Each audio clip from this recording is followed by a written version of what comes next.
Phase 4 of the MCU has been a disappointment to say the least, barring a few projects, with most projects feeling rushed and lower quality and just way too frequent. There's also a lack of direction and end goal, especially when compared to phases 1 to 3, which despite having poor movies still told a solid overarching story and they pieced together well. It's also suffered losing two main characters like Captain America and Iron Man, who we thought were maybe going to be replaced by characters such as Spider-Man and Doctor Strange, who could lead the new Avengers and really become those like big characters that we thought they were going to be, but that's not really how it's panned out. What we've got instead is this unstructured mess of TV shows and movies that fail to show much of a correlation to each other. The only thing that is persistent, of course, is the cringy one-liners, which are always going to be there. So far we've had 12 projects in phase 4 with 2 more to follow, and out of the 12 I would say I've only actually enjoyed 3 of them properly, being No Way Home, Loki, and Moon Knight. These are things that I've been happy with watching, and by the end of it I've said that was a good thing. I'm glad I watched that. I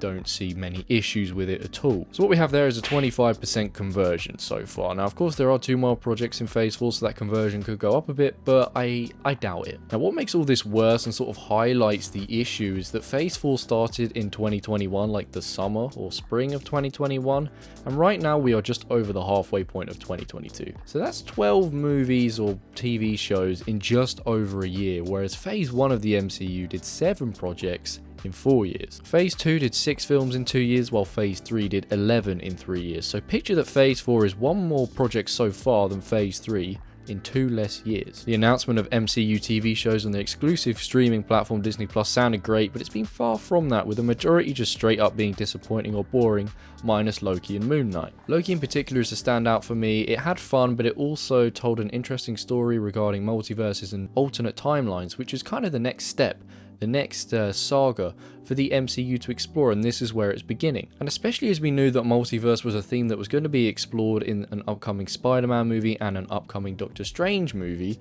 it had us excited as viewers that this was where phase 4 was really starting to begin, and then it was going to push on from this. However, Spider-Man resolved his multiversal issues in his movie, and Strange was a mess that left much to be desired, still not setting up the so-called multiversal wars with Kang the Conqueror, who was teased in the Loki season finale. Phases 1 to 3 built up to Thanos very effectively and very patiently, so when the time came, it was very well done. Whereas phase 4 seems to tease heavily that chaos is just around the corner, but then nips it in the bud. Usually in the same film, it's going to get something going, but then resolve it very, very fast. So it just doesn't feel effective, and it doesn't actually feel like there's build up. It doesn't help that a lot of the projects as well at the moment aren't actually trying to set up this multiversal thing and contribute to it. So everything is feeling a little bit scattered and unrelated. But maybe these last 2 projects can revive phase 4 and set up phase 5 well. She-Hulk looks quite frankly woeful, with CGI clearly not top of the budget list right now, although I'm sure nothing will top Thor. Whilst Black Panther Wakanda Forever is not a project I can quite get behind. For starters, this happened and I was just in disbelief. I mean, they shouldn't even be making this movie in the first place. But to top it all off, they log into the account of the dead lead actor so that they could tweet the trailer. At what point did the promotional team say, yes, this is a good way to promote our movie? I'm not really sure what's worse, this or using Stan Lee's account after he died to promote an NFT. But despite the complete lack of class of using dead men's Twitter accounts to promote things, the phase 4 projects have still been very poor. A majority of them show glimpses of promise before tailing off into something that is clear has been cut and rushed just to get onto screens. The MCU machine is pumping, it's milking it, it's trying to get out as much as it can, but really what's the point in all these movies and TV shows if they just become throwaway because they're just not as good? Phase 5 does have some interesting titles though, but will they again be 2-hour 40 movies that have been cut to 2 hours, therefore ruining the movie to an extent and only leaving fragments of it to enjoy? Despite the vast universe that has been built here and that is continuing to be built, this should still be a franchise where anyone can watch a movie out of order, and maybe they won't fully understand it, but they can watch it and say, that was a good movie, that was good quality, I want to explore what comes next and what came before because I enjoyed that. Instead, even fans of the MCU who have followed it from start to the current point are watching these projects and thinking, what the hell was that?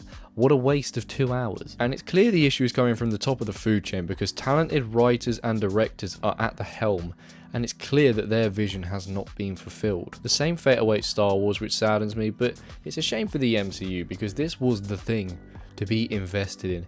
Everyone was on the MCU train, but now it just seems to be going off the rails, and I don't really see how they're going to pull it back unless they change up this formula and make projects less frequent, giving the writers more control and also having a good, plan for the future of the movies. You can see how damaging it is to not have an overall plan, and right now it feels like they don't have a plan. It feels a bit like they're freestyling, like they feel like they can do what they want with the projects, almost like there's a bit too much freedom, but that's not a formula that's going to work when you're releasing projects so frequently and nothing feels that linked, and then some people are into some projects, some people are into other projects. Regardless, I worry for the MCU. There are still a few beacons of hope out there, but I feel like it has fallen off massively, and I hope it can get back on its feet, but I'm starting to think that it can't. Regardless, that's my take on the MCU. What do you think about it? Do you think it's dead and buried? Do you think it's doing alright? Do you think it needs some sort of revival? Please let me know. Thank you for watching, and I'll see you in the next one.